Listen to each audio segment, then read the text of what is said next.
When I was little, my brother, he's 2 years older than me, he could draw these incredibly realistic astronauts. Meanwhile, my drawings looked exactly like what you'd expect from a small kid. Stick figures, maybe a little landscape, and of course, the sun in the corner of the page with maybe some little V-shaped birds. And I decided then I'm not an artist.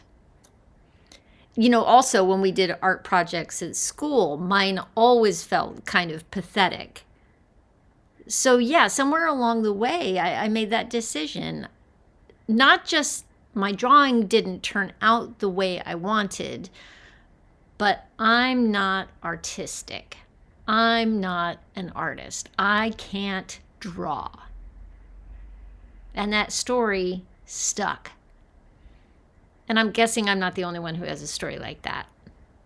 Maybe yours sounds like I'm not creative, or I'm not athletic, or I'm not good with numbers. For me, that wasn't the only story. Years later, I picked up another one. I'm not a dancer because I can't follow choreography.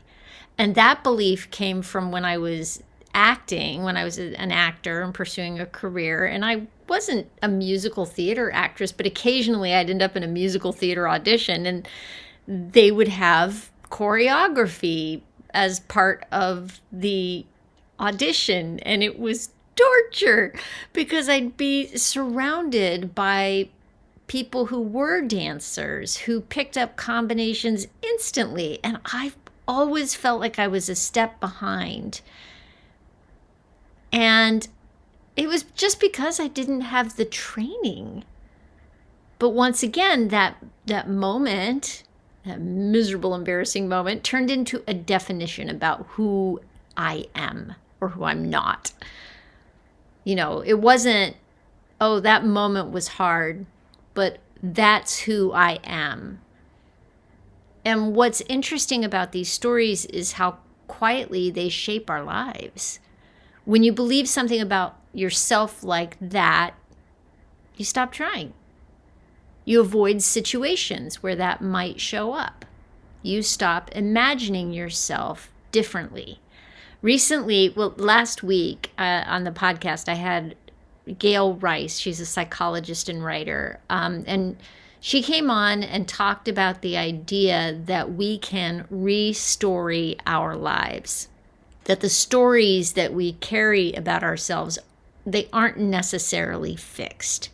We can change them. So if you listen to last week's episode, you got that. And if you haven't and you want to go back, look for that. Anyway, after we stopped recording, we kept talking for a few minutes, and then something that she said sparked a connection for me that I haven't been able to stop thinking about. Because I'm a photographer besides doing this podcast, and mostly I photograph people, headshots, family photos, things like that. And because I'm a photographer, I spend a lot of time thinking about moments. A photograph captures one tiny slice of time, an expression, a mood, a feeling, but it's a moment. And when I'm doing headshots for people, which I love to do, I often shoot in a quick burst mode. And what that means is that I'm taking several photos in really quick succession. It's like click, click, click, click, click, click, click, right? Same lighting, same background, same person. But when I look at the images afterwards and I'm going through them to pick the good ones that I'll edit and put in a gallery for them, that's when something fascinating happens. Because in one frame, the person might look, I don't know, a little guarded. And in the next frame, they look relaxed. And in another, they're laughing. Or even I might catch, the progression of the laugh or a smile. And you can see it building when you're in burst mode, And it changes everything. Even just like a little shift in the softness of somebody's eyes. They call it smiling with your eyes. I always love when I take a picture of somebody and if they're smiling, their eyes match their mouth. It's not just cheese, but their eyes are with them. And in one photo it might happen, another photo it doesn't. So their whole energy shifts in seconds, right? When you're looking at their photos. Now, imagine though, if I only took one photograph of that person, and if it happened to catch them in the moment where they looked nervous, or they might be, triple chins. If somebody were to look at their photo afterwards and that was the only photo they had of that person, that would be the impression that they have of that person. Oh, they're not very confident, or, ooh, she looks kind of like not nice. But if I caught the frame where they're laughing, the person looking at that photo might think the exact opposite. Same person, different frame. And there was another thing that Gail pointed out, is that just by moving a camera, you change things. So here's the thing. Life isn't a single photograph. It's more like burst mode. Frame after frame after frame. Different expressions, different energy, different versions of ourselves. And yet many of us are walking around believing a story about ourselves that was created from one frame, one moment in time.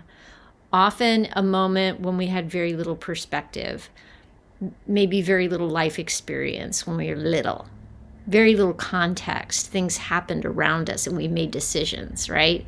And then those stories start shaping the decisions about who we are and what we end up doing. If you believe you're not creative, you stop experimenting. If you believe you're not athletic, you stop trying physical things. If you believe you're not a dancer, you stay off the dance floor. Story, decision, action, result. See, I knew that was true about me. Evidence. But what if that story started with a very incomplete picture? What if it was just one frame, one moment in a much larger story? And I've been thinking about this a lot lately because, so I've been experimenting with something small. I recently started playing with watercolors. And now let me be clear, I do not consider myself to be an artist, but I've been finding little fun video tutorials to follow along with. And I've just been sitting down and letting myself play with the paint and see how the color shifts when what happens when you add more water? What happens with this? It's just play. There's no pressure to be good. Not showing these to people. There's no expectation that the result is going to be impressive. It's just curiosity on my part. And it turns out it's been incredibly joyful. And I'm not trying to prove anything. I'm not trying to prove I'm an artist. I'm just allowing myself to explore something that feels really interesting to me. And what I'm realizing is that curiosity creates space for new experiences, and those experiences create new moments, new frames, and the more frames that we create, the harder it becomes for the old story to define us. Think about that. That's part of what's happening. I tried shuffle dancing. I'm going to get back to that, by the way. I haven't done it in a while. But that story I told myself that I wasn't a dancer, once I started following some good shuffle tutorials, it was fun. I like to move my body.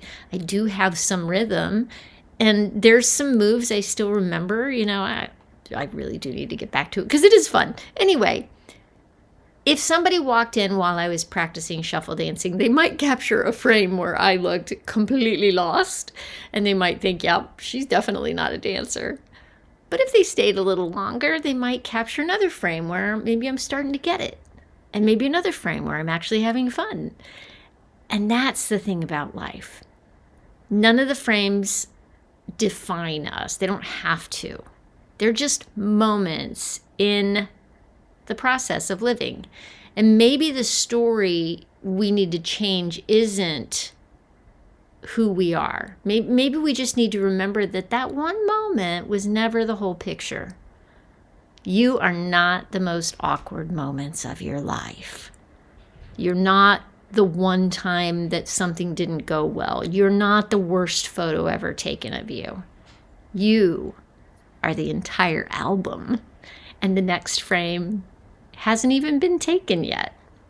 And if you haven't listened to my conversation with Gail Rice last week, I highly recommend going back and giving it a listen. We talked about the stories that we carry about ourselves and how we can begin to restory our lives. And clearly that conversation stayed with me. So thanks for spending a few moments with me today. I will see you next week. And in the meantime, bloom like you mean it.